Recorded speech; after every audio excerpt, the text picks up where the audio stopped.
Going to do exactly the same thing, tie up their series with the Celtics, but they'd have to do it without their best player, Donovan Mitchell, not playing, watching from courtside. The same that can be said of LeBron James, in attendance and very inconspicuous. Sitting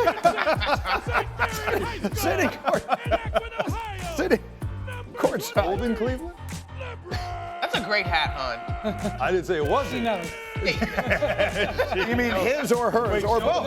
I mean, spectacular. Okay, we'll get back to that. Third quarter, Cavs down 1, Darius Garland.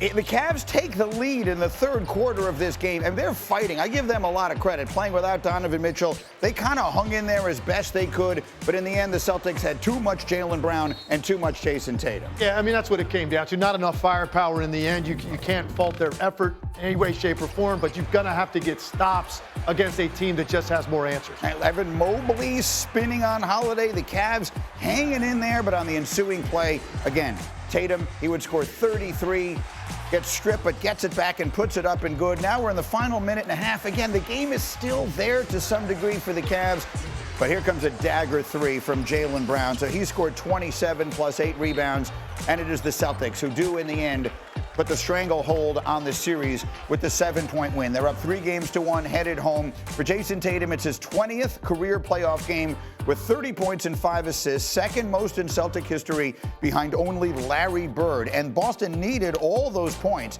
This was the first game all playoffs where the Celtics played clutch time minutes. So I can't make up my mind what to say about these Celtics. Our expectation level for them is so high. The competition that they've played so far, they played the Heat without their best player. Last night they played the Cavs without their best player, and I think we expect however long this series to go that way. They're 7-2 in the postseason, and yet I feel like none of us are impressed. Are you impressed with what you're seeing from the Celtics? I want to see them play a team that we all know that they're really going to be challenged by. Like, when is that going to happen? Finals. Yeah, in the NBA Finals. That's when it's going to happen. That's it. They're just playing around until they get to the finals. They've been good enough. I think the best sign to come out of the last couple of games, I think Jayson Tatum looks more dominant. He looks more like himself. He's still missing a lot of shots that he normally makes because he had 2 33-point games, but he had identical 11 for 25 shooting nights.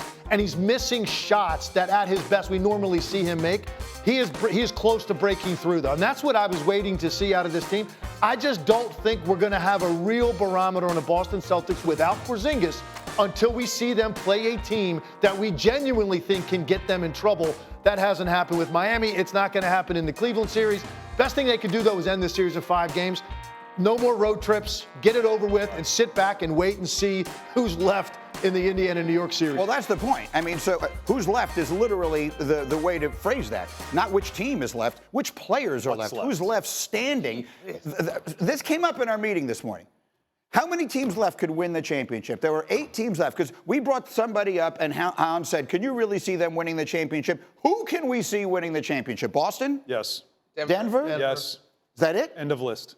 Is that the end of the list? I wanted to say Dallas, and I'm watching Dallas in the first half last night just defend just brilliantly, and I really want to say Dallas, but Luka's injury, I can't get there, and I think the Thunder are just a little bit too young and a little bit too small to beat Denver in a series. Are we off Minnesota now? We could go Minnesota. I'm teetering on if Minnesota actually gets out of this series. Well, Minnesota has to win tonight. Right. They lose tonight. They can. If Minnesota wins tonight, they can enter back in the conversation. Yeah. There's no way they're winning 3 straight games in Denver.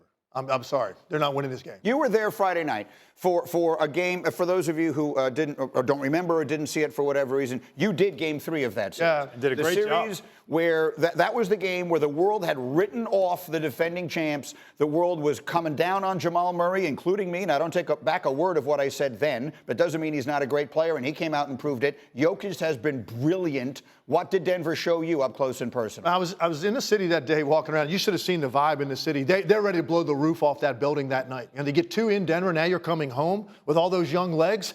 And they never let that crowd get into the game. It was dead the entire second half. And the difference was Jamal Murray right out of the gate. You could see it. He got a switch early in that game, and he started scissoring dribble backwards. And you could just tell the bounce was totally different. The confidence level, the start-stop, the acceleration. Without that, they were a team that you could cut off offensively. You couldn't do that once Murray looked like that, and he had his moments again in the next game. And then Jokic has been great both of these last 2. Minnesota had to win one of those 2 games to have a legitimate shot of winning this series. I'm incredibly bad at math. So I don't know how many options there are left of what the finals can be, right? It could be Boston versus Denver, or it could be a lot of other permutations. I mean, Indiana, Dallas. I don't even know how many different. If I told you right now, Boston and Denver, or any other matchup in the NBA final, which side would you take? Meaning Boston and Denver or the field of all other potential final matchups. Which one would you take? I'm giving you every other possible matchup. Boston, Minnesota, Boston, OKC, Boston, Dallas. Anything. Does anyone not think that's the final? I am very much philosophically, you have to play the games because crazy things happen, but it's hard. It's hard not to say that will be the final. I made my hotel reservations for the finals in Denver and in Boston in January. Okay, and you haven't canceled them. Nope. And you haven't added anything, just to be safe. I didn't say that. Okay. I didn't say that. Keep a cool boot. Okay. Like that's important. This is the only thing that can cheer me up, is that meme of Windy with fascinating things happening. So last night, in what can only be described as one of the what's the word I'm looking for here? Like, what's the opposite of incognito?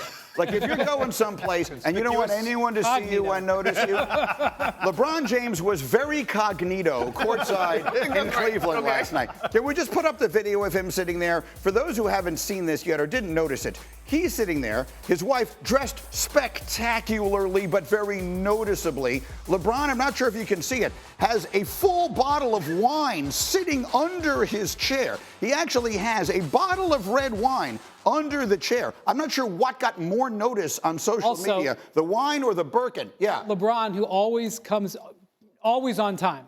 LeBron arrived just to come in at the first time out. Yeah. He could make a grand entrance on stage. So let's put it this way. This was a very, very noticeable act. And right as that happened, what happened to you? My phone, I started getting people in the NBA, multiple general managers, sending me my own meme back to me saying, what is going on in Cleveland? Because they're like, what is he doing? Okay, so the first thing that I thought of, the first thing that came into my mind when this happened was 10 years ago when LeBron came back to Zydrunas Ilgauskas' jersey retirement. That's this here, yeah. While he was a member of the Miami Heat, took a night off while in Chicago, flew over for it, and he signed with the Cavs a few months later. Now, let me just say this. I have been told the reason LeBron was in Cleveland was because he and Savannah were there for Mother's Day, seeing their mothers. It coincided with it being a day later, and he went. And Rich Paul, who was also at the game, represents several Cavaliers, called the Lakers and said, just so you know, LeBron is going to be coming to the game tonight, so that they weren't surprised. Having said that, obviously, since the end of the season, LeBron has sent several, sort of interesting messages. His non-comment on the Lakers going forward, his comments on podcasts and on social media about he doesn't know what to do. And now he comes to this game, which he knows is going to be on this show. No matter what he says, he knows it's going to be on First Take. He knows. As that's going on, in Chicago yesterday, Bronny James has his first day of the NBA Draft Combine, and he does very well. One of the best shooters at the Combine, finished second in the three-point shooting drills, which is not something we expected to see. Also, he shows up, measures in at 210 pounds. That's 10 to 15 pounds heavier than he played at USC, and he looks great. Now, he did measure at 6'1.5". That is less than he was listed at USC at 6'3", which isn't stunning. Nobody really thought he was 6'3". But Bronny is trending, I think, towards getting drafted. So here we have LeBron. There's a few things going on with the Lakers. Number one, there's the coaching search. I don't think LeBron is super interested in the coaching search. I mean, he obviously cares. I don't think he's looking to influence it at all. So I'm going to throw that out. Two, there's his contract. He can opt out and have a contract.